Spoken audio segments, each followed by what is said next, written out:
Well, welcome everyone to the Table Football Podcast, episode 1.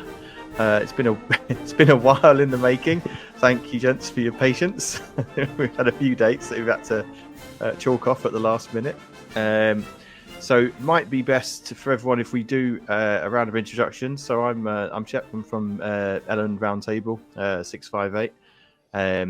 And as you can see, based on the kit I'm wearing and the kits in the background, I'm an Arsenal fan, and I've also got a Liverpool Town shirt there to as a pay homage to the non-league side growing up.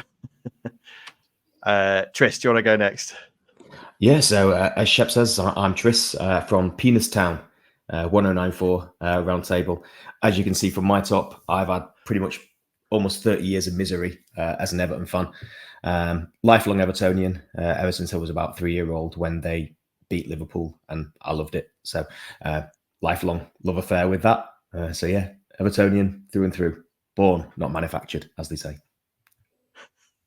I've got to do that. Got to give the introduction, and I've got to set him up. Yeah. So I'm Iain. I'm no longer in table because I'm too old now, but for a long time I was in Warrington 74, and I've been given an honorary at Beeston 573. So I'm still about at table. I'm a Liverpool fan. Yes, a bit similar to the Blue Nose. Neither of us were born in Merseyside. I was given the joys of supporting Liverpool by my brother, who was 5 years older than me. In 1982, he said, "You support Liverpool." I was 5, he was 10, and it stuck ever since. And I lived in Bedford then, so I was one of the first glory hunters. But so I was going to say, like many from the 80s.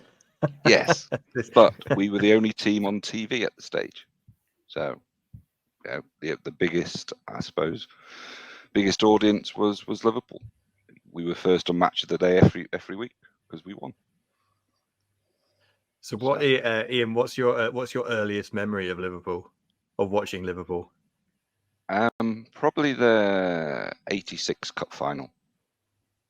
So that was when I would have been 9. That was probably one of the earliest, I suppose, sticking memories. And also, I remember winning the Milk Cup multiple times and being given the yellow shirt. So the bright yellow shirt. So, but my first real memory was the '86 Cup final. So who was in the 86? Who were you playing in '86?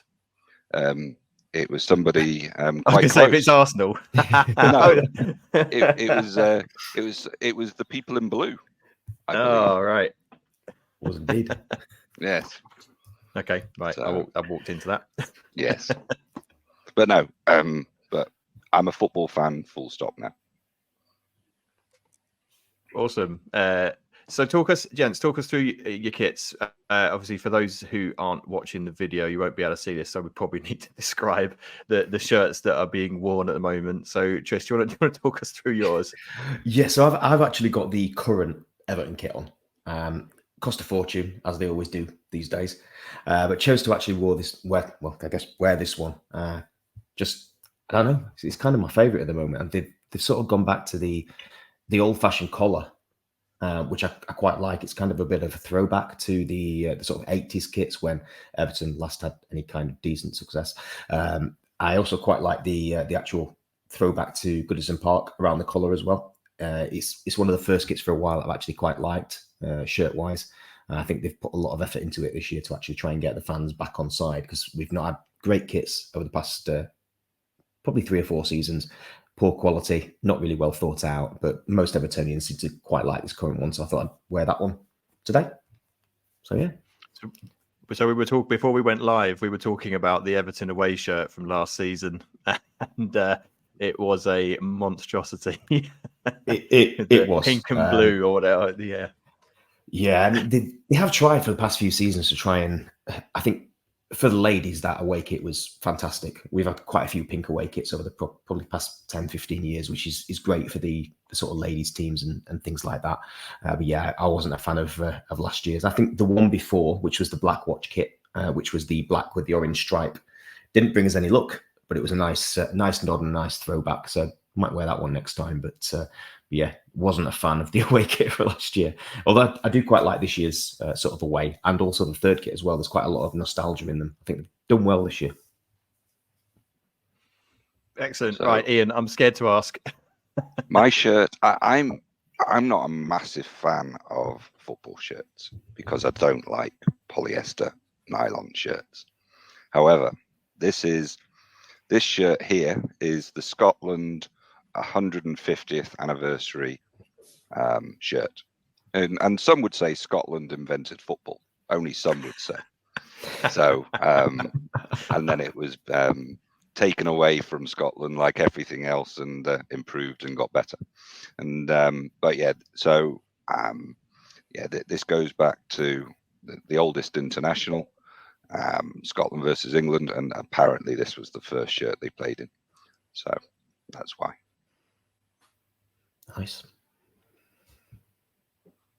Right. Okay. Well, I should probably talk you through mine, shouldn't I? So this actually is probably one of my favourite kits. It was, I genuinely, when this kit came out last year, this is one of the nicest Arsenal shirts I've seen in a long while.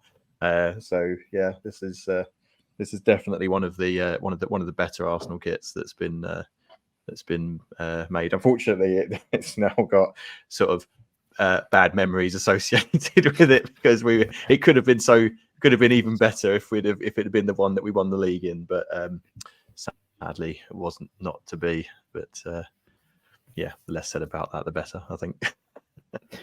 So close. Yeah.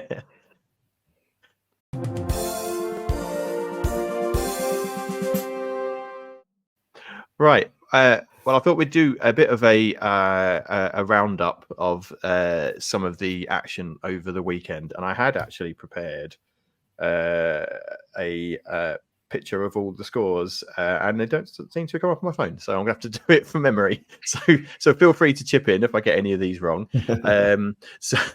So we had Spurs. Spurs obviously got their 1-0 victory on Saturday lunchtime with just the 10 men. I think they had 10 men for 40. It was about 45 minutes, wasn't it? It was a good half of the game. Yeah.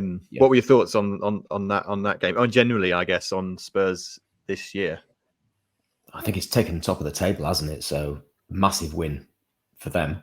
I thought Luton would probably do pretty well actually on the back of the result against Everton the following week, where they literally ripped us a new one. In fairness, but yeah, I think good result for Spurs. Hard fought, obviously, with the 10 men and things like that. So yeah, good result for them. It's top of the table where they currently stay. So yeah, I think the result. They won ugly, didn't they? They did, yeah. And I think that's what you've got to do, isn't it? If you want to actually get to that title and stay at that sort of position at the top of that table, you're going to have to learn to win ugly, and that's a new side to Spurs. They're known as the bottlers, aren't they? So hopefully they can fight through that a little bit. It's nice to see somebody else at the top of the table. Exactly. It gets a bit boring when it's Man City or Liverpool or when United did it in the 90s. It's interesting to see how they will cope. And a lot of Spurs fans are saying, "Oh no, we're not in a title race yet." But I think if it comes January, February, and they're still top 3, and it's still close, then it could be. Absolutely. And I think everybody wrote off Big Ange coming from Celtic, coming via Japan and Australian. It was like, what does he know about football? And you looked at Gerrard coming from Rangers down to Villa, and he got found out, where Ange has done okay. He's done more than okay. Oh yeah, absolutely. He's done pretty well, hasn't he? The Spurs fans are pretty much on a high at the moment, which is great to see, and nice to see that change at the top. So yeah, good result for them. He's got a philosophy, hasn't he, Ange? He plays a certain way, and he's not. They're not. You can tell they're not going to compromise that this season. They're not going to change the way they play. And I feel like also Maddison has been an absolute revelation for them. Like you almost wonder if they'd have bought Maddison 2 seasons ago, how good would they have been with Kane still up top and Son and Maddison as a trio?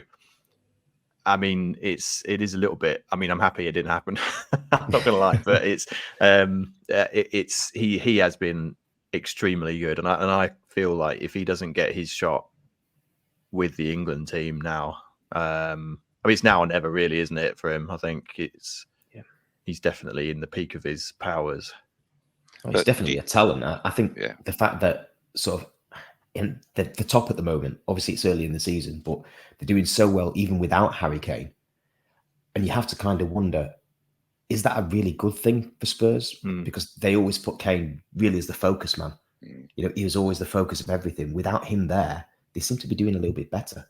And maybe it's just opened up a few different areas of play and few possibilities for him. It seems to be working at the moment. I think it's the same as West Ham with Declan Rice. And there was a phone-in and say, Declan Rice held West Ham back. And it was like, how can you say that? Well, everything had to go through him. And, you know, the way West Ham are playing this season as well, it's very similar to the Spurs situation. They've lost their talisman. And, you know, they haven't missed it. And, they're two world-class players. But it's changed the dynamic for the better for both teams. Yeah, absolutely. So we just run through a few other results on Saturday. So Chelsea got another win. They've been few and far between this season. In fact, this year, even I think there was at one point they had less points, or only 1 point more than Everton, I think, over the calendar year, which was a fairly shocking statistic. So they got a 4-1 win over Burnley at Turf Moor, which probably an expected result, I think. But considering the amount of money that they've paid and spent over the past couple of transfer windows, to see them where they are in the bottom half of the table, I think that's a surprise to most people. But I'm an Everton fan. What do I know about that? What, spending a whole load of money and failing? Spending a crap load of money and not going anywhere with it. Well, it's easily done. And I think the problem is, and all clubs have it, but Chelsea under Roman and under the new regime, everybody know they had money. And I think Chelsea have been a little bit of a soft touch. Certainly, did they need to buy so many midfielders? No, but they did because they could. And it was like fantasy football. They just, added an extra zero when they needed to. And, I think other teams knew that as well and kind of exploited that. And that's exactly the same thing that happened to Everton when we actually finally came into some money. We wasted all of that money and not really overpaid for mediocre players. Yeah. And that's kind of a similar story at Chelsea at the moment. It's a strange, well, in a way, it's not a strange transfer strategy, because I feel like they're doing a little bit like what Real Madrid are doing at the moment, which is trying to buy up as much of the young talent as possible, on the basis that I think the old Galactico model is just not financially sustainable anymore. And Chelsea have almost done that, but in an even less controlled way. And it was, I mean, it was wild last summer. It was almost like every time a club got linked with a player, Chelsea were just peeking around the corner to, the bidding war with Liverpool for, who was it in the end? The Southampton guy, Lavia, Brighton, and Brighton as well, obviously Caicedo, and it was almost felt like it's not a very controlled strategy.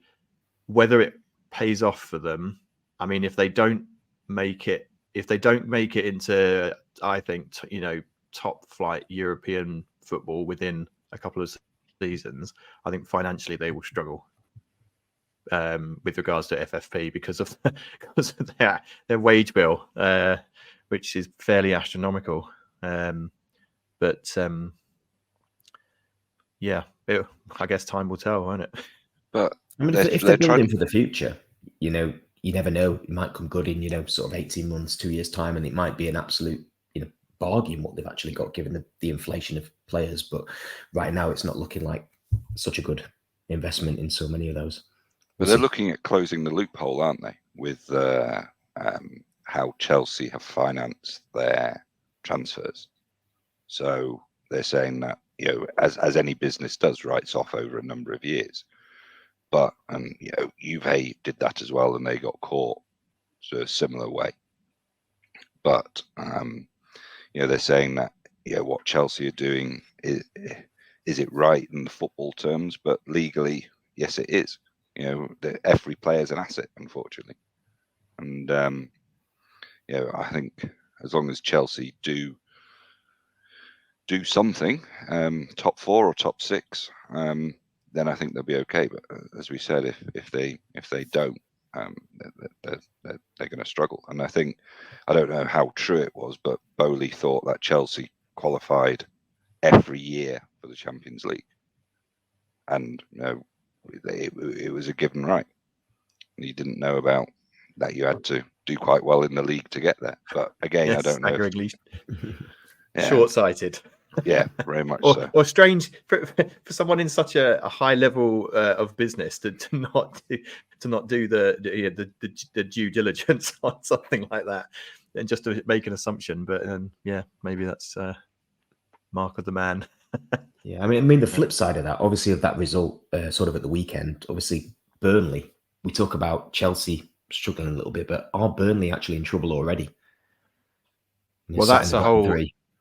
Yeah, so we could talk about that actually. So obviously, we discussed the Luton result. Luton are actually not in the bottom 3 at the moment. No. Amazingly, I thought they were going to be comfortably 20th this season, and they may still be. But it's currently Bournemouth, Burnley, and Sheffield United, I think, in the relegation zone.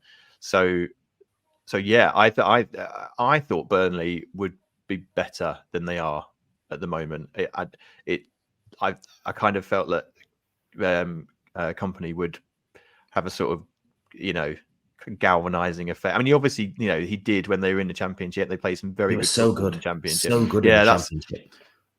It's the difference between the step up is huge, isn't it, between the two leagues? And I don't know. I mean, they have had some tough games as well. You can argue. I mean, taking aside from the fact that Chelsea are not that great this season, they are a big club still. Their opening fixture was against City, which is, if there was ever a baptism by fire, that's it. So it's a long season, isn't it? I think, and I'll nail. I don't know. I can't remember what the phrase is. I'll nail my opinions down now. I think Burnley will be all right. I think they will survive personally. I don't know. What do you guys think? I think it will be the bottom 3 plus Burnley that could go down. I think they don't have the depth in squads. Sheffield United don't look great at all. I think Luton will get found out second half of the season. I think they'll just run out of steam. They did very well to get where they did, but they haven't invested in the squad. And I think Bournemouth, they've gone down this route of this foreign manager on this football project, and I don't think he will be given enough time to do it, and I think it just won't click for them. And so, I think, luckily for the likes of Everton, there are 3 or 4 worse teams in the league this year, where I was worried for Everton. And as a Liverpool fan, I don't want them to go down because it's 6 points. But no, it wouldn't be good for the city and all of that. I know we'll come on to it later, but I think because there are 3 or 4 poorer teams, it'll be out of those 4. No, I think I have to echo that as well. I think coming off the back of 2 seasons, Everton being relegation fodder, as we were literally surviving on the last day of the season last season, which was painful for me. I was in Lanzarote at the time. I couldn't even go to the game. I had to try and find some random bar in the middle of Lanzarote to watch it, and the whole bar was watching Spanish lacrosse, and I was there with my family, like watching football on a tiny screen, 5 minutes behind the actual result. And when the goal went in from Decore, I shouted that loud, I scared the whole pub. And they just thought I was the crazy English bloke. But coming off the back of that, I think this season it does feel like there are 3 worse teams than us. Certainly up until obviously the weekend's result, which I'm sure we'll come on to. It's felt like it's going to be difficult for us, but I think things are maybe starting to click a little bit. But I do think Sheffield United are definitely in trouble, which pains me to say because my entire family are Sheffield United fans, obviously coming from Sheffield. So I remember 94 very well when it was Everton or Sheffield United going down, and they went down, we stayed up. So I do remember that. But it's seeming like a similar story to the last time they were in the Premier League, and they're just really, really struggling to get results.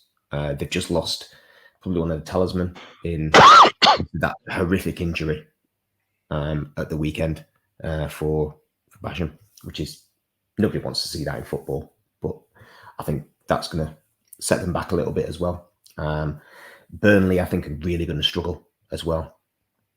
Bournemouth, as we said, we gave them a royal drubbing at the weekend. We won 3-0, which was a surprise to me because we've not scored more than 1 goal at Goodison Park in like 17 games. So, yeah, I think Bournemouth are really, really going to struggle. And I think Luton will be down there as well. I think, to echo what Iain said, I think they will be found out. It's always different when they come up from the Championship, different ethos, different way of playing. They struggled in the first few games, got a result against us. And to be fair to them, they played really, really well. They played some really good football. They've just not taken the chances. And I think, yeah, luckily for an Evertonian like me, I think there are 3 or 4 worse teams. I'd just settle for a nice, comfortable, like, maybe a 14th place. I'd say that all day long right now. So we've referenced there. So obviously the 3-0 win that Everton got. Palace and Forest. It was a 0-0 draw. You've got to think that both those teams are probably safe, aren't they? They're gonna be there and thereabouts, mid-table ish. So yeah, 0-0 draw for them. And then the other big game, the big shock on Saturday, which I was really annoyed about, and I don't know why. I just felt like they got off the hook, and in a way I was annoyed, in a way I was happy, because I think this papers over the cracks quite nicely. But United got their late 2 goals against Brentford at Old Trafford. Fergie time. Well, apparently it's McTominay time now. So who knew? 90 was it 90 plus 3 and 90 plus 7? Yeah, it was deep in, wasn't it? It was, yeah. But they won. Yeah, it's badly needed, I think, for them. So I think, yeah, I think United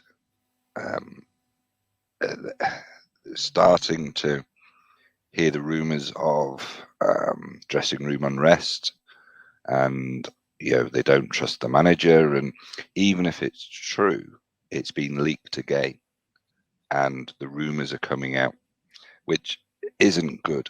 And you can't blame the Glazers for this.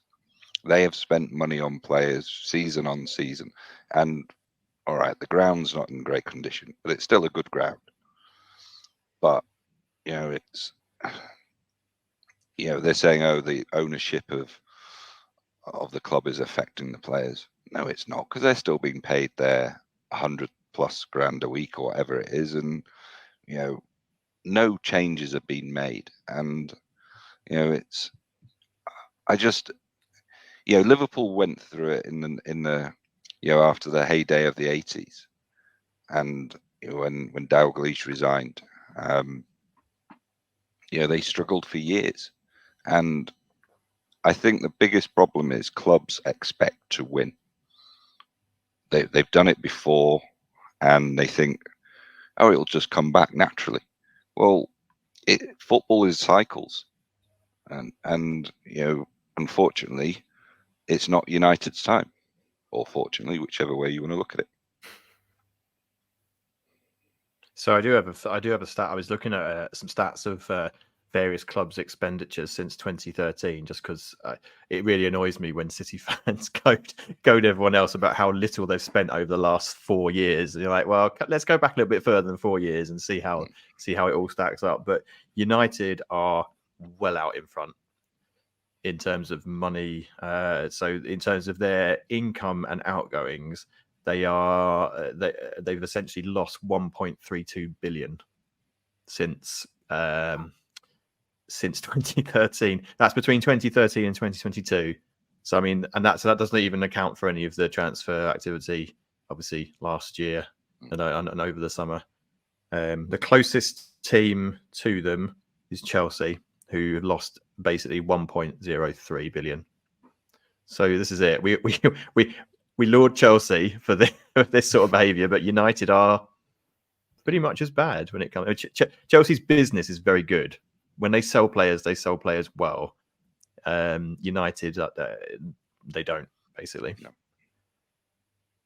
No. For the record, Liverpool come in at minus 452 million. So still a lot, but significantly less. It's a big gap that though, isn't it? And Arsenal is and Chelsea, huge gap. Yeah, it's a huge gap. Yeah, I mean Arsenal isn't great either. Arsenal is minus 994. But then according to this, we have the lowest income of all of these, all of the clubs referenced here, 387 million, versus Chelsea's 1.38 billion. So it's Do you have Everton's there? Everton aren't on here. It goes as far as Spurs. Okay. But I could do some digging and find out because Everton have spent quite a bit as well, haven't they? Yeah, not so much over the last few seasons though. I think we've been bargain basement shopping. Yeah. No money to buy anybody. So I'll just quickly bring us on to the Sunday games then. So there was a lot of draws on Sunday. So Brighton 2, Liverpool 2. What were your thoughts on that one, Iain? To be fair, fairly lucky. There will come a time when we cannot come back from a 1 or a 2-0 head start, and I think McAllister, he's a great player, but he's been played in the wrong position. He's not a holding midfielder. Great buy, but I think we've got to play him in the right place. But with Liverpool midfield, yes, we replaced a whole midfield, and it's clicking, but where you'd hope to have Thiago in there, but he's made out of balsa wood at the moment. He just keeps on getting injured. Somebody's got to play that position. So hopefully we can get the defence better, and the defence is all up the field. It's not just the back four, and I think they found out where they switched Trent into the marauding midfielder. I think he's been found out again this season a little bit. They've found out how to play against him again, and but I think we are going to be top 3, top 4 this season, but we can't keep on giving that 1 goal lead because we will slip up eventually. So to put a Gerrard reference in.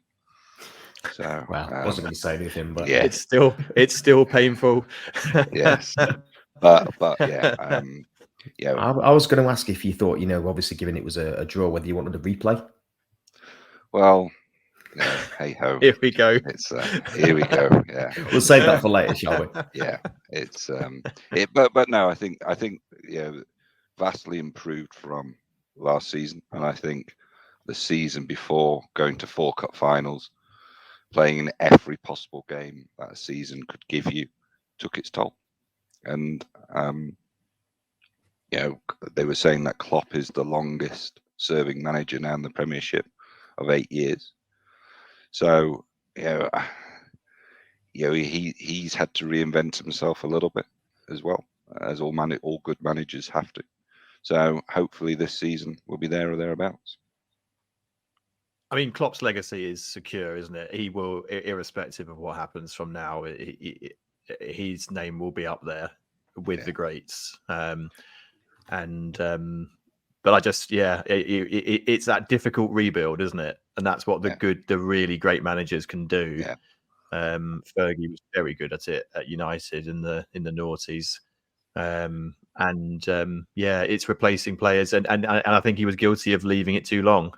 Some of the players just got too old. You just haven't replaced Fabinho, and the defense get found out as a result of not having that protection, I think. And obviously, we could talk about Trent and his inability. But I think the thing is, they were saying, if the Saudi money came in earlier, we could have gone for Bellingham. But realistically, if any club comes in, and he's got no connection to Liverpool. If Real Madrid, Barcelona comes in and says you're going to be our main man, most players in the world would go that direction instead of to the English Premiership. And I think once Madrid said they were interested in him, it doesn't matter what posts he liked on Instagram with Liverpool players. He was never going to come, even if we could have afforded him. And it's a fact. Madrid, Barcelona still has that draw. As you say, to certain players, United, Liverpool, still have that draw. But Madrid is that other level. So we'll see. I think there could be additions in January, but I don't think it's going to be 50-60 million pound players. It's going to be squad players. Is there anyone on your wish list that you think in an ideal world would love to have, or they would fit in really well and make that team a bit more complete? The problem is with Liverpool, they don't go for big names. They like to mould the player in from either Germany or from the Dutch, or raid Southampton. But Southampton aren't in the Premiership, and we lost out to Chelsea. I don't think there's any one big name that there's been spoken about. He will fit in. There's still talk of another forward, but who are you going to get that's any good? For 25-30 million. I think they'll wait till summer, and Salah will probably go instead of for 200 million or 150 million. They may get 100 million for him for Saudi, and I think that's will help to kickstart. But I think as long as we get Champions League this year, that will help instead of Thursday night football. Okay, well, we'll just go through the last of the fixtures from the Sunday then. So West Ham and Newcastle played out a 2-2 draw. Those are two teams that have had really good starts to the season. I mean, I know. Well, Newcastle had a blistering start to the season, and they destroyed Villa, and then it kind of fell off a bit after that. But they've definitely had a good season so far, and West Ham have well outperformed what I thought they were going to be at. So that I thought was probably a fair result in that game. Yeah, I think Newcastle will probably take the 2-2 away draw, to be fair, against an informed team like West Ham. I mean, as you said, they played really, really well. Newcastle are pretty much on form. They've been a bit hit and miss. They've either been really good or pretty average. But I think Isak had a cracking couple of goals as well. They're looking exciting, aren't they? Yeah. They seem to be doing everything right at the moment. They're potential challengers for that top 4 spot if they carry on going. And who knows what they do in the Champions League after the Paris result. It'll be interesting to see how they go away. All right, they got the draw against Milan, but they were very lucky for that. But it'll be interesting to see what happens when they go away to Paris. But you just don't know. So the last, the two last games. So Villa and Wolves played out a 1-1 draw as an away result. It's not. I mean, it's a Midlands derby, I guess, but probably a better result for Wolves than it was for Villa. I reckon it's probably fair to say. And then comes on to the pièce de résistance. The big one. The big one. The game that I was convinced was going to be 0-0, but obviously managed to nick it. Now, I won't say anything about this because I am massively biased. So I'll just put it over to you guys. What did you think about the game and about what that signifies, I guess, for the league? I mean, I think great result for Arsenal, isn't it? You know, setting that stall out early. I mean, they were so close last year, and if they got those kind of results last year, it could have made all the difference. So I mean, it was a late go. They managed to see it out. Great result for them. Probably City be disappointed, but it is what it is, isn't it? They're probably two, especially after sort of last season, probably two title contenders going at it again. Arteta probably very happy to get one over on Pep as well. So as the old Padawan, shall we say? But yeah, I think good result for Arsenal. So I mean, as a fan, you must have been well chuffed with that. Yeah, it was great. I mean, you could tell. I mean, City miss De Bruyne and they miss Rodri when he's not playing. That was the big one when he got sent off again. I can't remember who it was. And then obviously it became apparent that the 3-game ban meant he wasn't going to be available for the Emirates game. That was massive because they miss him when he's not there. But yeah, it was one of those ones where there's been a lot of chat afterwards about Arsenal. He was lucky; it was a deflected goal, but you kind of make your own luck in these situations, and it did kind of feel that Arsenal were the team that were pushing for the win at the end. And quite a lot of teams have come unstuck trying to keep maintain a draw at the Emirates, where Arsenal have become quite good at pushing until the very final whistle and getting those last minute goals. So no, it was great. I mean, I'm so used to losing to them that I just assumed it was going to be another one of those days. But yeah, very pleased. I think probably annoyed a lot of people as well with Haaland not getting on the score sheet. If we look at the round table, fantasy football, shall we say, pretty much everybody has him as captain, don't they? So, including me. Yeah, me as well. Yeah. I think the only good thing for City is it's early on. And all right, they've lost 2 on the bounce, but I can't see them losing 3 on the bounce. And it's what they're very good at is consistency. Coming January, they just grind out results, either 1-0s or hammer clubs. And it would be interesting to see if Arsenal, Liverpool, Spurs, whoever can do that, can keep, in theory, match with City from January onwards, because they just become a machine. And it's, if you think that Liverpool lost out to City a couple of years ago by 1 point, and it was like 95 points Liverpool got, and every other Premiership season that would have been the league title. And so the other side of that is, come April, May, your 1-0 win at the Emirates could be so important. So, but I think it's because it is still too early. I think they need more than one challenger. I think if Liverpool step it up this season and Arsenal maintain, and we have a proper 3-horse race, I think that starts to get very complicated for City, because they kind of I was so frustrated last season. I felt they got away. We just let them off the hook. They had so many big games towards the end of the season that you think, if you're competing on that many fronts, this is the chance to, we're focusing on the league, and it didn't happen. But I wonder if there's more teams that are there and thereabouts come March, April time next year. It'll be a much more difficult prospect for them.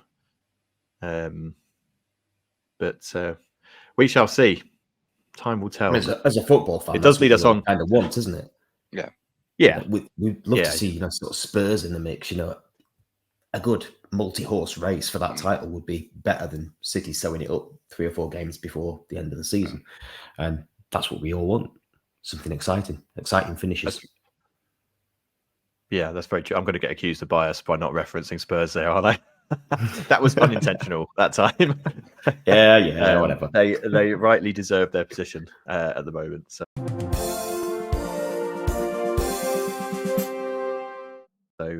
So it does bring us on quite nicely to the sort of next question, which is, who do you think is going to end up in the top 4? Although technically, I think the Champions League places next year, it's a top 5. So yeah. But we'll go with the old-fashioned top 4. So Iain, you go first. In no particular order: City, Liverpool, Newcastle, United, as in Newcastle and Manchester United. Very good. That's United are going to have to seriously step it up. I think they will. Well, it's either going to go two ways, but I think it will click. Tris, what do you think? I'm not gonna bite at that. Deliberate attempt. I think Arsenal and City definitely are going to be going toe to toe for that as well. As much as it pains me to say it, I do think Liverpool will be that or thereabouts as well. Spurs, I'd love to see in there. Just because they bottle it so often, I'd kind of like to see them for once actually, push over the line. Even if it's just a European place, I'd love to see them actually get in there. I think Villa are going pretty well at the minute as well. If they continue in that trajectory, they may just sort of edge in there. It's difficult, isn't it? That top 4 could be so close. So close. I think my projection at the start of the season, which I'm sticking to still, was, and again in no particular order, City, Arsenal, Liverpool, Newcastle. I think Newcastle have got a lot more to give this season, and that was based on, I think I had Spurs down in 9th, which I don't think will happen. I think they're going to be a lot higher than 9th, but that's who I think are going to be up there. I think I'd really love to see Brighton do it as well. Well, but that's the in there. I mean, in reality, I think you could look down the top 7 and probably think that any of them could potentially do it. If they go on a run, I mean, Villa could really, they've basically picked up where they left off, haven't they, last season? They are strong. I mean, Emery's a great manager, even though we sacked him, but he's a very good manager, and it shows in the way they play. But we won't reference Ollie Watkins and the hat trick and the fact that I took him out my fantasy football team because he has. I don't know why players do nothing when they're in my team, and as soon as they come out, hat tricks for fun. Guilty. So annoying. But do you think Eddie Howe will be safe if he doesn't get top 4 this season? I think he'll go. I think they'll get rid of him at some point. Yeah. He's a stepping stone for that club, isn't he? Which is probably a bit disrespectful to say that, but I think they will operate on the City model. They will want absolute top, caliber managers at some point. Now, I think the players that Newcastle have got at the moment are absolutely the right players for where they are on their journey. Yeah. But as that squad starts to improve and the investment starts to increase, I can just see, when you're talking fundamentally, they will want to win the league as well, won't they? So when it gets to that level, that is when the pressure really starts to ramp up. They're in a bit of a honeymoon period at the moment, aren't they? I think. But again, we'll see. Maybe I'm wrong. Yeah, I think it will be a shame if they do, because I think he's done wonders since he actually went there. Even if we look at the likes of Anthony Gordon, who came from Everton. Obviously, I watched as he integrated himself into the first team, and he wasn't really favoured by a lot of the Everton faithful. Since he's gone to Newcastle, obviously a very bitter transfer about what happened, and in sort of getting that transfer over there. But since he's joined Newcastle, he's starting to look like a world beater. He's playing phenomenally. And I know a lot of Evertonians really bitter about it. They spat a lot of hatred about it, but he genuinely looks like the player we thought he could be when he first sort of emerged into the side. And I guess that's a lot of the problems with Everton. But at Newcastle, he's looking really, really good. And Eddie Howe's got him playing really, really well. A few of the players are playing really great at Newcastle as well. Isak scored 2 at the weekend. They've got every opportunity to get into that top 4. I know they're just outside at the minute. Is it 8th they're in? I think they are at the minute. Bit hit and miss, but they've got that whole European thing, which can be a curse or a blessing. See how that goes. But it would be a shame if he didn't get top 4 and they did sack him, because I think he's done a fantastic job. And I'm not a great fan of the Barcodes, got to be honest, but I think they've done a really good job. I think Gordon as well. He's staying on his feet a bit more. You're right. He will still go down, but it's not the theatrical, being shot in the back like he was at Everton. And probably not the necessity to get them penalties and get them fouls like there was at Everton, to be fair. But we'll take anything we can get. But he did say that he thought he was fit before he came to Newcastle, as in physical fitness. But he said compared to the Everton pre-season versus the Newcastle pre-season, it was chalk and cheese. And but I don't think there's any excuse for now the professional player not to be fit. And they have everything brought to them, given to them, and for a player not to be physically fit to their peak performance, I think it's scandalous. It's not like the old days where pre-season was to get rid of the summer belly. It was they get measured before they leave and when they get back. So, but no, it's surprising how well he has, because he started off really badly as well at Newcastle. So, he couldn't just fit in, but so he surprised, I think, everybody. Yeah, and I think he showed that little bit of petulance as well, didn't he, at Newcastle when he first arrived? Being substituted and the crowd reaction to him. Exactly. He's kind of turned that around, and that's the thing he couldn't do at Everton. And I think you're right. I think the difference between Lampard's approach, he's now Eddie Howe as opposed to Lampard fit. And he just didn't quite fit into Sean Dyche's plans in terms of how he was going to play. I don't think he really wanted to be there after the whole experience. So I think it's nice to see him thrive, to be fair. Obviously, he came through our ranks and stuff like that. And a lot of Evertonians may disagree with me. We're known as the Bitters, but it's nice to see him actually doing well. Yeah. I'm quite enjoying the concept of Lampard fit. That's going to become a phrase, isn't it, now? You're not fit, you're Lampard fit. It means, you're not quite... carrying a few extra pounds, shall we say. Yeah.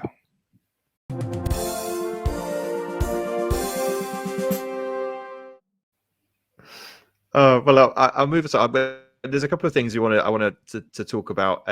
One is the elephant in the room that it feels impossible to avoid talking about at the moment, which is VAR.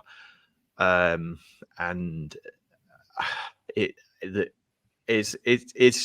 I think it's shocking personally that it's not being used to actually do what it's supposed to do. We have this thing that we've brought in, and it's supposed to reduce the controversy. All of the black and the grey areas are supposed to be cleared up now, and it's just every single week all we seem to do is debate VAR. And I did a bit of research and to see, just this season, and I think there's been 9 or 10 essentially VAR errors already. We're only 8 game weeks in. The Onana clash versus Wolves was a massive one. He borderline didn't even need VAR for that. It was, but there's been loads. Liverpool have had probably not the rub of the green with some of these. It's fair to say. Makes a change. Aside from the Diaz one, obviously there was the. So I've got here the Szoboszlai penalty versus Bournemouth. So you did get a penalty for that, but you technically shouldn't have had one. There was the McAllister red card. Did that got rescinded? Didn't it? I think That got rescinded afterwards. Yeah. So that shouldn't have happened. City, obviously, Akanji wasn't given offside versus Fulham. Arsenal had the Havertz penalty versus Man U overturned, which, although to be fair, I did think that was the right decision. It does it fall under the clear and obvious error bracket of things? I don't know. So I've got some other ones here. So Ollie Watkins penalty rejected versus Palace. Matt Turner foul on Wissa for Forest versus Brentford. There's no penalty given. And then possibly less controversial, but I still think he should have gone Kovacic over the weekend. He's a lucky man to stay on the pitch. So my question is to you guys: one, do you think VAR knows when to intervene properly? And when they do intervene, two, are they making the correct decisions? And if not, what is the solution going forward? How do we make VAR better? I think at the moment, no to both of those questions. However, I played rugby and I've watched a lot of rugby, and they have their VAR and it seems to work. And sometimes it takes a minute and a half to get the decision right, but they get it right. But the whole crowd is aware of what's happening. So the big screen shows it. They get to see the replays. And then the referee will explain it. And everybody hears it. And I think that's half the problem. It's that unknown of why they're sat in silence for 90 seconds or 2 minutes or whatever. And then they do a symbol with their arms, or they go over and watch the monitor, and then they don't say anything. They don't explain the decision to the crowd there and then, because it's all right watching it at home on Sky or Match of the Day, because they talk you through it. But if you're in the ground, you don't know anything. Yeah, you're completely clueless, aren't you? Yeah. And I know they said that there was a ruling that they wouldn't put contentious issues on the big screen. Well, because it may cause unrest. Well, they do it exactly. and even on Jota's red card, showing the still of the foot going onto the ankle. Yeah. That looked terrible. And it was a bad challenge. But it was like they didn't need that doesn't help the referee, it doesn't help anybody. They should have showed it in real time, and it should have still been a yellow or whatever. But that just clouds the referee's judgment by doing that. I think there was the inconsistency. Yeah, it is. There was a stat as well I read from last season of all the VAR interventions made. Every time the referee went to the screen, I think there was like 130 or something last season. And on 4 occasions, the referee stuck with their original, So basically, when the referee goes to the screen, don't you? Like it's either going to be good news or bad news, and you know in advance they're going to overturn whatever. Yeah, exactly. Yeah, I think obviously recent decisions aside, it's not fit for purpose for me. And just to echo sort of what Iain said, I'm a rugby man. I played rugby. I've watched a hell of a lot of it, and he's exactly right when he says they've got it right. We just don't at all. The communication is the massive thing, and that's the issue that we had with the whole Liverpool Spurs thing. The communication. Obviously, they've released the audio, which is it was shocking, wasn't terrible, to be fair. It's awful. Not that I ever want to give Liverpool anything extra. They've benefited plenty from VAR in the past, but the point is it's not consistent. It's not accurate in what they're doing at the moment. I hope Howard Webb can kind of change that. And I think what we all sort of want from VAR is that they actually learn from the mistakes.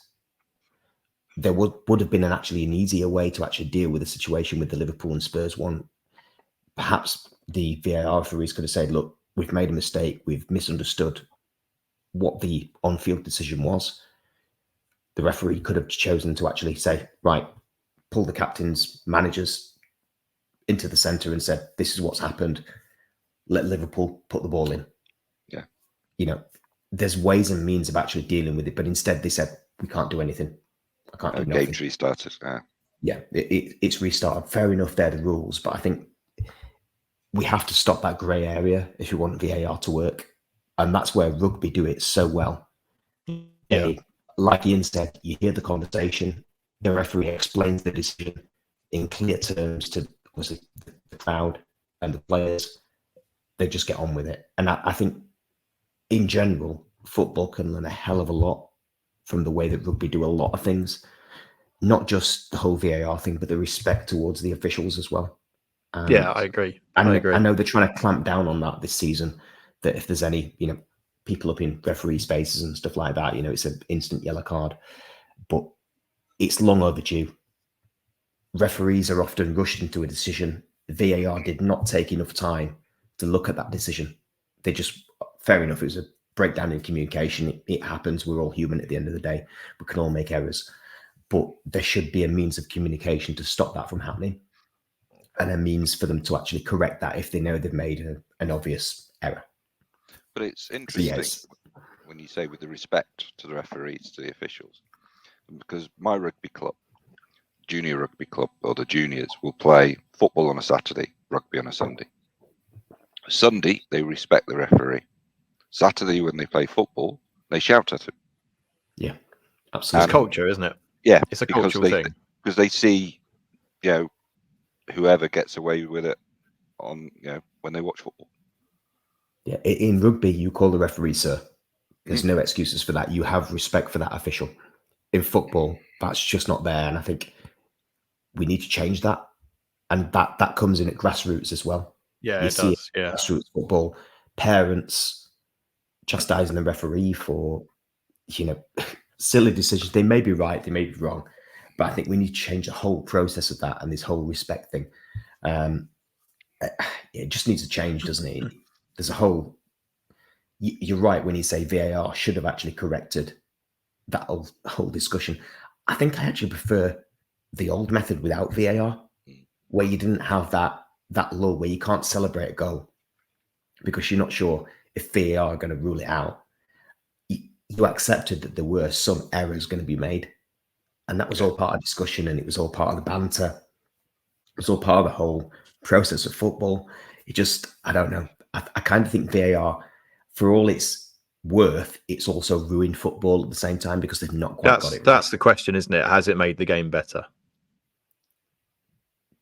In my opinion, not so much. I think the goal line technology has worked. Where they... Yes, I agree. Yeah, I agree completely. But true VAR, no. It's made the game. It's like a Mexican wave when they score a goal, because the initial crowd goes up, then it dies down waiting for somebody to say yes or no. Then you get that little cheer again when it says good goal. Yes, like a subdued little rattle of cheers. Exactly. Isn't it? Yay! Yeah, it's not the same, is it? It also delays the game as well. It does, yeah. Well, it slows things. I mean, the question is it worth it in order to get the right decision? I kind of feel like VAR should make you don't need VAR for a goal or not a goal, because the technology is built in to know whether the ball's crossed the line. It's just a beep in the referee's ear, and that's that. It's not.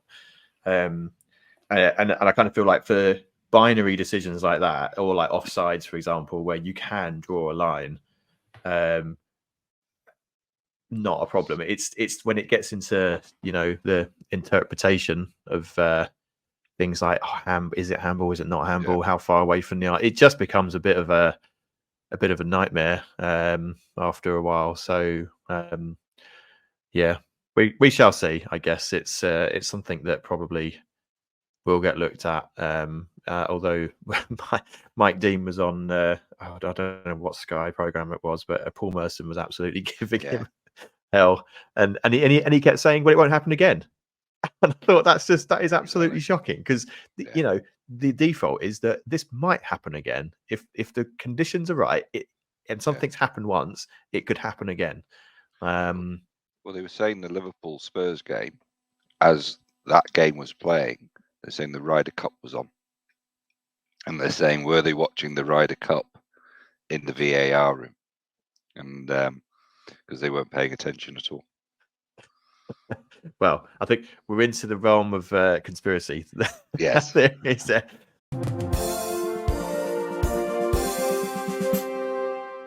So I'll move us on anyway. So I was going to bring us on to discussion about Merseyside football, and Tris seems to have disappeared for a second, but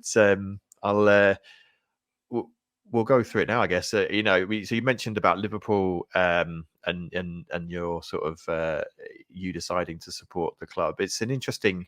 So Liverpool and Everton are staggeringly close to each other, aren't they? In terms of it's literally a couple of streets. Literally a couple of streets. Well, Everton used to play in Anfield. That's where they first started, and there was a rent disagreement, and they wouldn't pay it, so they moved out, and Liverpool moved in, and that's how Liverpool got to Anfield. So I'm not 100% sure why they decided Goodison was to build it so close to Anfield, but I suppose space, and it was away from the industrial zone of Liverpool, so there was Stanley Park, which they just ate into, I suppose. But but yeah, it is really strange, and with Everton's new ground on the dock and in the city centre, it does look really good. I've been there, I've seen it, and it's going to be one of those good or excellent modern stadiums, and I just hope there's a team to play in it, and it's not championship football, but I think they'll be okay. But I think it'll be interesting to see, as everybody who goes into a new ground, they struggle. Arsenal did, Tottenham did, and it'd be interesting to see how they cope when they do move. And does it count if you're struggling in your old ground and you make the transition? Well, I'm quite disappointed that they didn't build some seats behind a pillar. In there. Just for authenticity. Yeah, just 3 or 4. Restricted view. Exactly, and but yeah, but it is going to be a good ground. You don't want to get into the politics of it, of how they funded it and how who funded it and all of that. But once it's finished, when it's finished, I think it will do the city of Liverpool the world of good, because everybody knew of that part of Liverpool something was going to happen, but nobody really knew what, because things kept on getting rejected by the council. But it's amazing when the head of council was an Everton fan. It was amazing what was agreed and planning permission sailed through. Yeah, but no, it is good for the city, the new ground. But I don't know what they're going to do with Goodison, because they said they were going to give it away to the people, as in the social housing and things like that. But I think in this day and age, I don't know, because it's it's still it's the area needs improvement, both Anfield and Goodison. But I don't know what they're going to do with it. And it is theirs to sell. It is theirs to, if they wanted to make a I think maybe we'll kind of repeat history and actually give you our old ground. Anfield being the original sort of ground. We discussed that. What for the Anfield, for Liverpool A or Liverpool women? Yeah. But, I think from my perspective, obviously as an Evertonian, we're discussing the new Everton Stadium, and I'm genuinely gutted that we're actually leaving Goodison. I think it's one of the very few last old atmosphere grounds. Part of the special thing for me about going to Goodison is that experience outside the ground, where everything's so close. You're surrounded by the terraced housing, and everybody's just happy to be going to the game. It doesn't matter if you're an opposition fan or you're an Everton fan.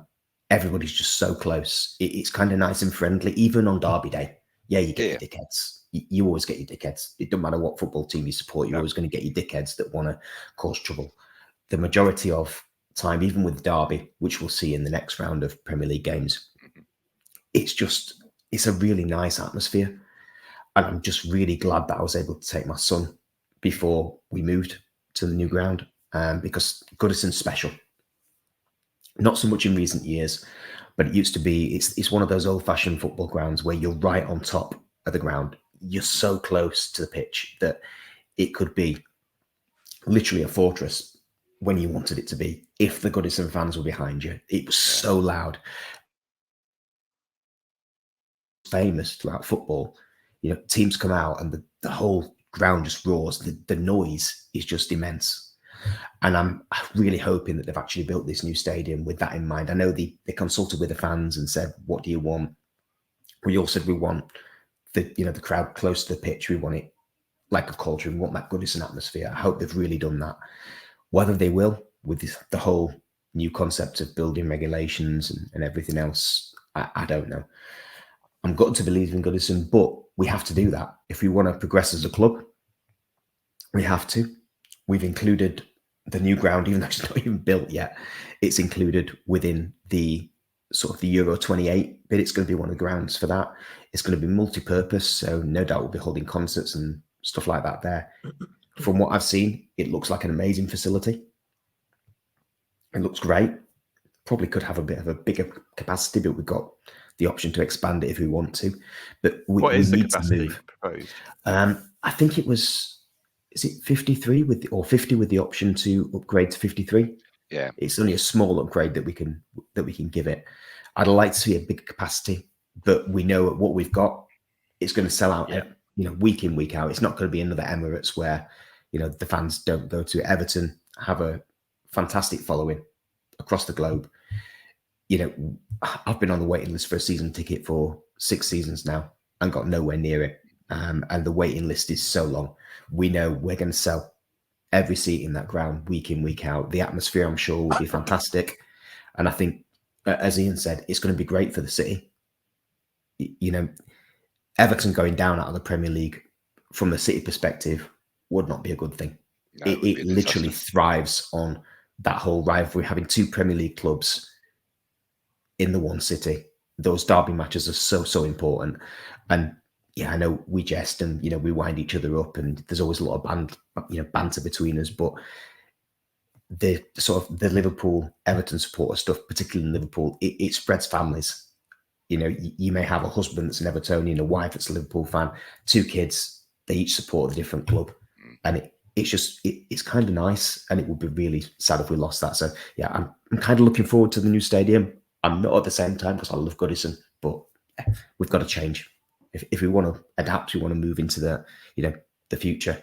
We've got to build that new stadium. And from what I've seen across the Everton socials and stuff like that, it's looking fantastic at the moment. It looks brilliant. The stadium looks amazing. It really, really does.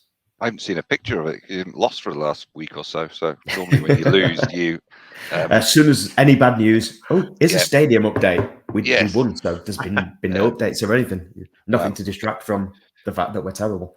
But do you think the fair play or the financial fair play, they could be in trouble if they're found guilty?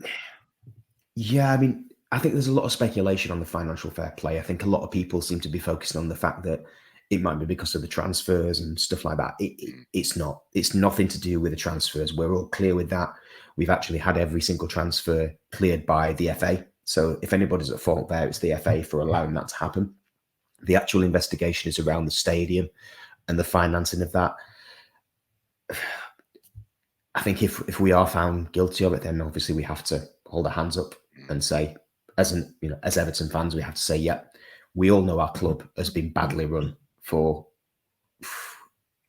probably best part of 10 years. One of my main concerns when Merseyside came in with his money was we are going to lose the heart and soul of what Everton is all about, and that is all about the fans and the fans being fully behind. Now, when I go to Goodison, I find a toxic atmosphere where everybody's against the ownership, the board, to the point where the board can't actually even come into Goodison anymore because of the alleged death threats, shall we say. And to turn against Graham Sharp as well. Yeah, that in my opinion was just totally wrong. He's one of us. He's a blue legend. For us to turn against him, and it is a minority. It's not the majority. The majority are fully behind him, but the minority in this world of social media and where we are at the moment, they speak volumes, and that's what people they hear, the people that shout the loudest, and they are the ones that have this negative, toxic view of Everton. I'm not one of them. I'm very much the people's club. That's what it's all about. And at one point, say 5-6 years ago, and even back beyond that, opposition fans always said, Everton, one of the best fan bases, wherever we went. That's still true. But I think this toxic atmosphere has made a lot of opposition fans turn against us. And now we're seen, not just by Liverpool fans, but by a lot of people as bitter. So many things on social media. I hope they go down because the fans are bitter. It's a minority, but you live and die by that, don't you? It's tough times for Everton and Evertonians as well. It's the booing and it doesn't take a lot, but if 2,000-3,000 people boo at half time and you're losing, it echoes around, and that's what people hear and pick up. Yeah, absolutely. It used to be, if we were playing bad, we'd get behind the team. Yeah, we'd make our feelings known that we weren't happy about it, but it wasn't booing at half time. And it's just not acceptable, in my opinion. We've got a lot of problems on and off the field that we need to sort out. And it'd be interesting to see what happens with the 777 or 777 or whatever they are, and if it goes through. And I'm not entirely sure. I'm behind that as an Evertonian myself. I think it could be out of the frying pan into the fire, and we've only caused that ourselves by focusing all our attention at the board. A bloke who's put so much money into the club, it's not worked out. He doesn't know how to run a football club, but his advisors have also been culpable in that. I'm not sure this is a good move, but we'll see. We'll see what happens. It's the future. Hey, who knows? I think also, and it's the problem is with Everton, and I know when City was bought, they looked at Everton as well. One of the biggest issues is that where is Everton? In Liverpool. So they look, and that's why the Saudis went to Newcastle as well, because it's a one club city and it's Newcastle. To get the name out there, you always have to put their biggest rivals in brackets, just of the location. So, they when City looked at, or just before City was bought by the Emiratis, Everton was looked at as well, and that was one of the reasons why, because it was a two-club city, and it wasn't. Everton wasn't the first name as such. Yeah, and particularly when you've got Liverpool who are named after the city. I mean, exactly. I'm probably not speaking out of turn here, but Everton were the original team in the city. Yeah, definitely. You look at the fan base actually in Liverpool itself. The vast majority are Evertonians. The city, in terms of fan base, is pretty much blue. The vast majority of fan base for Liverpool is outside of the city. But unless you're an Evertonian or a Liverpudlian, you generally don't see that, because you literally think Liverpool is named after Liverpool. Exactly. There's a lot of history there in Liverpool football, and and like I said, unless you're a Liverpool fan or an Everton fan, you don't always see that. You see the first team in Liverpool as Liverpool FC, not Everton, and that's just something we've had to contend with for many years. But it's true. The Be nice to have had some Saudi money, but hey ho. we'll plod on, shall we? Buying bargain basements and sticking to our bottom half of the table. I think surviving. I think the thing is, as long as this current squad stays fit, but if any of them, like Lewin against Calvert-Lewin, gets injured, or which is probably quite a big possibility, but any of your midfield or Pickford, even though he's probably Liverpool's best, I suppose, helps Liverpool the best. If he goes or gets injured, then you can see them being drawn into that bottom three. And it'll be interesting to see how the next game, that is the derby, how both of them do. That does bring me on to my next question, which is what are the predictions for the derby? So it's 2 weeks' time. Yeah. And is it at Anfield or is it at Goodison? I think it's at Anfield. Is it Anfield? Pretty sure it is. Yeah. It's always hard with the derby because there's form goes completely out the window. Yeah, it does. It does, and always has. So on paper, you'd like to think Liverpool in the position that they are, Everton struggling, although just starting to find form, just getting some players back from injury. You'd like to think Liverpool would probably edge it, but it's so difficult to call. If it's at Anfield, probably Liverpool, to be fair. We've not had much success there in many, many years, apart from when Ancelotti was in charge, where we absolutely ripped him a new one at Anfield, which was the first time in a long time I can actually remember us doing that. So, I think it could be a really dull 0-0, 1-1, like it so often is. I try not to predict the derbies because you never know which way it's going to go. I feel like you've got nothing to lose in this game because and if anything, you've got 2 good results of the last 2 games going into it. It's away. Liverpool are on paper a much better side. Really, the onus is on them to win, and based on where they're competing, they should be winning that game. So Everton have almost got nothing to lose. If you lose the game, everyone will be saying, "Oh, it's what we expect anyway." But if you get a draw or a win, even, it's big, isn't it? I guess it could probably kickstart I think your if season. we can convert some of these chances that we're creating, because we are creating chances, we're just not putting them away. If we can actually start getting on the end of these crosses, getting these conversions in, we stand a chance of actually, getting a decent result. And that's not just against Liverpool, that's against a lot of teams. So many of the games so far, we've dominated, created so many chances, which last year we didn't do that. But we just need to get that, that thing in the final third, get those chances created and actually converted. We can do that. We stand a good chance of getting a decent, bottom to mid-table finish, I think, which is where we need to be. We need a couple of years of stability. We need some, stable points where we're saying we're not in a relegation fight. We need to rebuild. Obviously, it'd be brilliant to get a result against Liverpool, but I don't think any Evertonian ever expects it at Anfield. I think it will either be 5-0 to Liverpool or 0-0. It could be that 2 extremes of Liverpool click and Everton implode. Pity Origi's not playing and Pickford can set him up again, but hey ho. It's first goal matters, doesn't it? It does. Sean Dyche is quite good with the low block. Well versed in that particular tactic. But I think at one stage, I said it earlier, but Everton celebrated a corner like a goal at Anfield a few years ago because they had absolutely nothing, and they won a corner and the crowd went absolutely mad.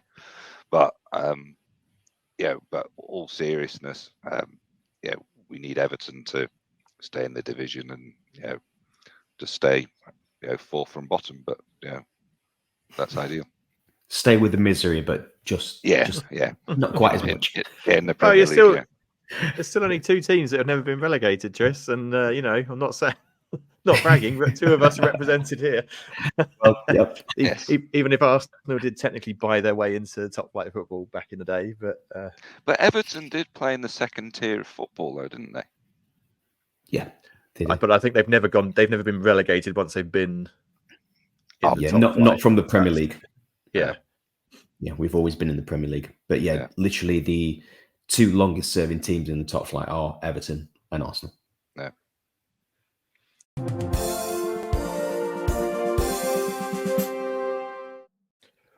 And on that note, I'll move us on. So I did want to quickly have a quick chat about the international break coming up, and actually is already happening now, I think. And then it'll bring us on to the great quiz, which I'm sure you're both very excited / nervous about. Yes. We're going to do, for those who aren't aware, I'm going to do this in every podcast. We're going to do a quiz for the team of the people on here supporting, and we'll keep a leaderboard, that's sort of a Top Gear style leaderboard. So you have the dubious pleasure of going first, Tris, but we'll come on to that in a sec. So the international break. If it's anything like the round table, literally fantasy football, I'm screwed. Well, let's not call it too early. You never know. You could be up there. Get my excuses. So we have the international break at the moment. Obviously, qualification is going very well for some and not so well for others. So England have got a game. I think they got a friendly against Australia, and then we play Italy at home next week. Wales, I think, are currently blitzing Gibraltar, which is probably not a particularly shocking scoreline, but still, it's a win's a win. And then they've got a game against Croatia. Scotland have got some unbelievable fixtures coming up. You've got a friendly against Spain Spain. And is that the actual? No. Sorry, that's not the. Sorry, yes, that's the qualifier, isn't it? Yeah. And then the friendly is against France. Yes. Next week. So 2 brilliant games. And Ireland have got a fixture against Greece, and also Gibraltar, and Northern Ireland have got San Marino and Slovenia. So we probably have to start with Scotland, don't we? Because that's the most interesting story of all of this. I mean, who saw that coming? And if they win on Thursday, or Norway don't beat Cyprus, they qualify. But they should qualify even if the results don't go well on Thursday. But it's just clicked, and McTominay has been unbelievable for Scotland. He's the top scorer. But I think it's just a good group of individuals who gelled together. So no world beaters at all in the team. All right, Robertson, Tierney, possibly, but you look at the rest of them, and they're not ripping up any trees at club level generally. But they've just really done well. And you take the England game last month as a blip, and hopefully, if they can beat Spain in Spain, then they deserve to qualify. So, and yes, they've ridden their luck, massively, but you have to in internationals, in knockout football, and and I think that's where, if we move on to England, and that's where they struggle at tournaments, because they get seeded in the qualifying group, so they walk the qualifying group, they play somebody half decent at the finals, and they lose. My biggest glee was I put 50 quid on them getting to the final of the Euros and losing on penalties. You have referenced this on several occasions. Yeah. And it was, I was in hospital at the time, and we were all watching, the whole ward was watching it on their iPads and on their phones, and we all had different speeds of Wi-Fi. So it was like a domino effect of when people were cheering. And my biggest cheer was when they missed the final penalty, and the whole hospital was quiet except for me. So, you are such a wind-up merchant. It's unbelievable. Yeah, And but I'm sorry to put 5 goals against, the pub team of Bulgaria, and everybody says, "Oh, the press." Yeah, I know. Yeah, it's Yeah. that's why I say it's only Bulgaria. It's only whoever, because as soon as England play anybody half decent, they just crumble. in a So, proper competition. I mean, yeah, sometimes we yeah, get results in friendlies, yeah, but exactly. you're right. Yeah, I mean it's.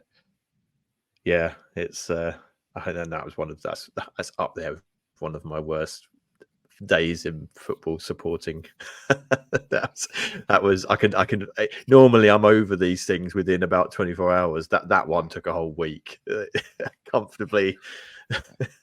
But the problem, everybody hates the English because 1966 gets brought up every tournament, and I much preferred watching the English women or the women's football because it was a better game, and they're not prima donnas, and again, a bit like Scotland men, the England women played for each other, where I think sometimes the England men play for themselves, and this is what we can do, and so on and so on. But we'll see what happens.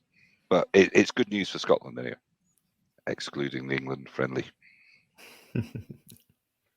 Yeah, you have to think that you have to think that Scotland will qualify. I mean, irrespective of what happens against Spain, England will definitely qualify. Yeah. I mean, Italy's drop off has been unbelievable the last sort of 3-4 years.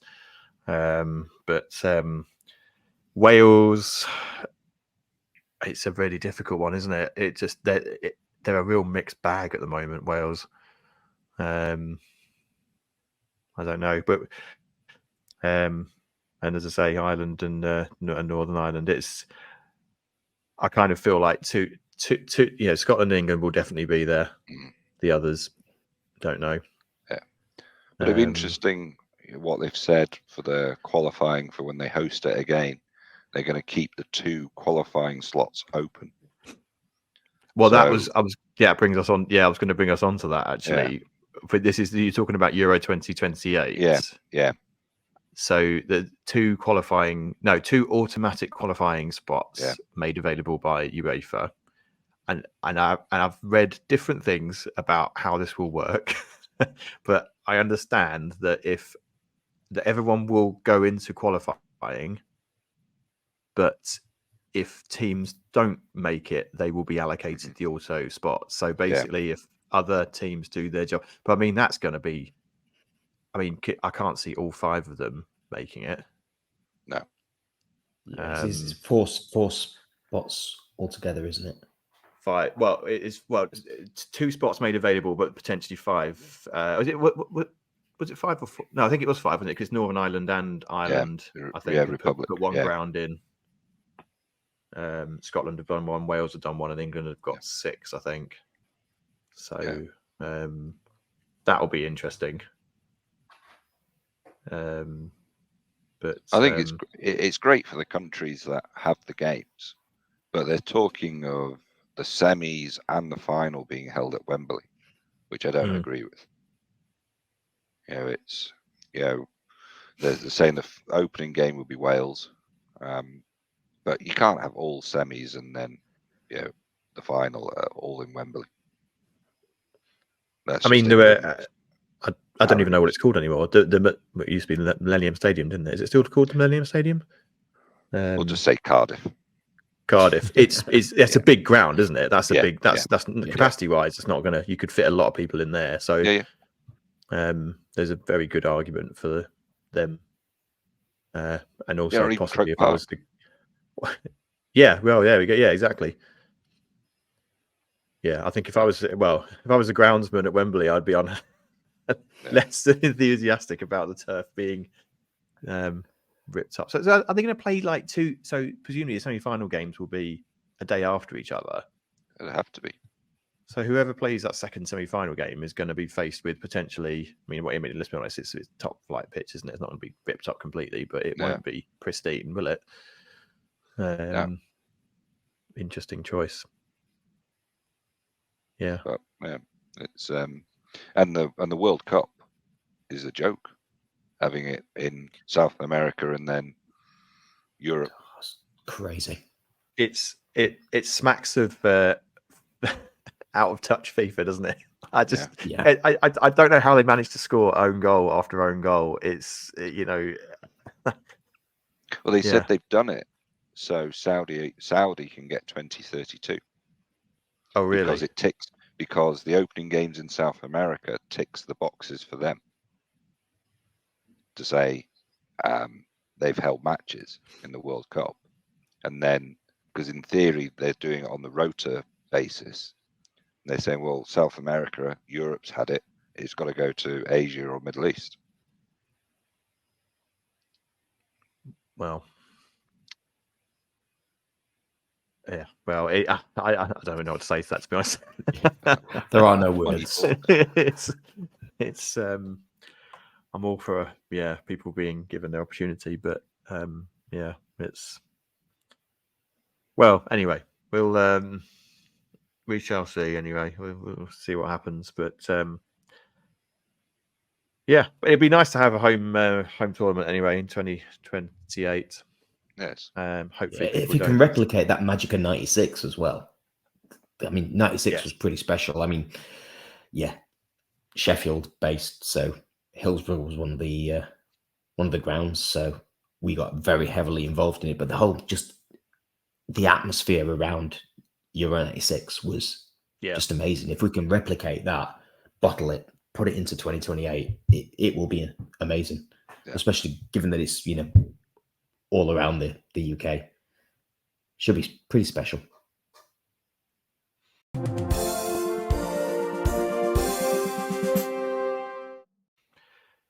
Right, gents. So we come to the end of the planned chat. It just leaves the quiz to go. So your time to shine is now. So Tris, you're up first. So the way this is going to work, we'll do it. You've got 90 seconds basically to answer as many questions right as possible. Iain, I'm going to need your help here to do the timing, if that's all right. Okay. So if you let me know when 90 seconds is up. Nerves are setting in now. Hopefully, get the brain in order. So some of these are. I mean, I hope your knowledge is good because some of these are really difficult. Not really. Well, they look difficult to me anyway. Right. Are we ready to go? Yeah. Yeah. As ready as I'll ever be. Okay. You call it, Iain. Okay. Go. Right. Question number 1. What was the original name of Everton Football Club? St. Domingos. Correct. In what year was the club formed? 1878. Very good. Peter Beardsley was purchased in 1991. From which English club did he arrive at Everton? I want to say Liverpool, but I'm not sure that's quite correct. Is that your guess? Yeah. Correct. Well done. How many goals in total did Dixie Dean score for Everton? Oh, Jesus Christ. I should know this, but I'm going to have to give a guess. I'm going to go... This one's quite difficult. I'm going to go 300, but it's wrong. It's 377. That's a good guess, though, but it's not right. Okay, Everton's 96-97 season proved disastrous. Joe Royle, the manager of the FA Cup winning team, left after a dispute with then chairman Peter Johnson and was replaced by which former Everton manager? Howard Kendall. Correct. Where did the club first play their home games? Anfield. Incorrect. Oof. Well, we'll come back to that. Which football club did Nicholas Alexanderson join Everton from in 2000? Oh, Jesus, pass. Time up. So just to go back to that one, so it says here Stanley Park. Now I don't know whether I mean, they're next to Stanley Park. That's kind of muddy, isn't it? I don't know. I mean, I'll let Iain have the final say on that one, whether he thinks that one should count or not. Yeah, why not? Right. So that Tris, that gives you I'd say a fairly respectable 5. I think we'll get worse scores than that, particularly when I have to do it, which is not today. So you're on 5, right? Okay, this I will have to. So Tris, were you right to do the timing for this? Absolutely. I'm just getting my timer out ready.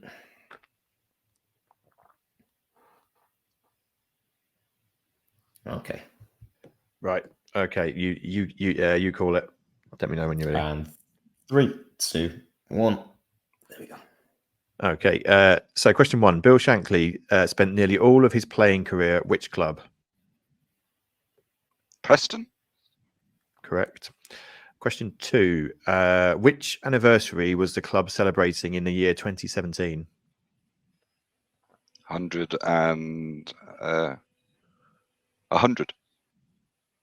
That's incorrect. Question 3: Liverpool has had 3 Scottish post-war managers. Can you name them? Shankly. Yep. Paisley. Dalglish. It's incorrect. Question 4: the COP is a shortened form for what 2-word term? Oh, it's the hill. It's Afrikaans. The COP. Oh, I don't know. No, it's gone. Do you want to pass? Yeah. We'll come back to that. Which team did Liverpool sign Alan Hansen from? Falkirk. That's incorrect.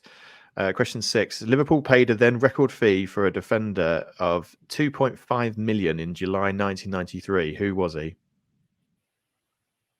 93. 93.